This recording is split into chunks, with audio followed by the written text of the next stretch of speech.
फलटणमधील doctor महिला आत्महत्या प्रकरणात दोषी अधिकाऱ्यांवर दयामाया दाखवू नका, एसआयटी मार्फत चौकशी करा. माजी खासदार जोगेंद्र कवाडेंचं हे वक्तव्य पाहायला मिळतं.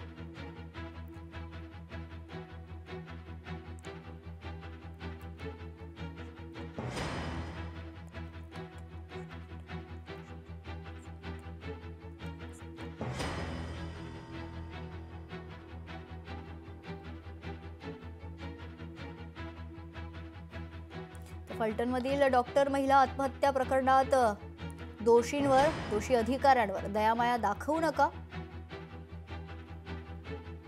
एसआयटी मार्फत चौकशी करा, असं वक्तव्य कवाडे यांनी केलंय. शिवाजी पार्क दीपोत्सवाचा आजचा शेवटचा दिवस असून पावसामुळे विद्युत रोषणाई आणि फटाक्यांची आतषबाजी नाही, अशी माहिती मनसे नेते नितीन सरदेसाई यांनी दिली. मुंबईच्या बाहेरच्या लोकांनी इथे येऊन त्याचा खूप आनंद घेतला. आज खरं तर शेवटचा दिवस होता रोषणाईचा आणि फटाक्यांच्या आतषबाजीचा सुद्धा. पण आज खूपच पाऊस सकाळपासून पडल्यामुळे त्या रोषणाईसाठी किंवा त्याचा जो मीटर असतो तो आणि बाकीचं सुद्धा सगळं जे फटाक्यांसाठी जे लागतं ते सगळं भिजल्यामुळे आज रोषणाई आणि फटाक्यांची आतषबाजी होऊ शकणार नाही.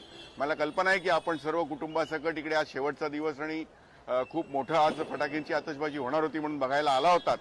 पण आज या पावसामुळे काहीच करता येत नाही. आम्ही सर्व प्रयत्न करून झाले पण आज ती रोषणाई आणि फटाके सुद्धा लागणार नाहीयेत. लोकशाही मराठी ऐका, पहा, जागरूक रहा.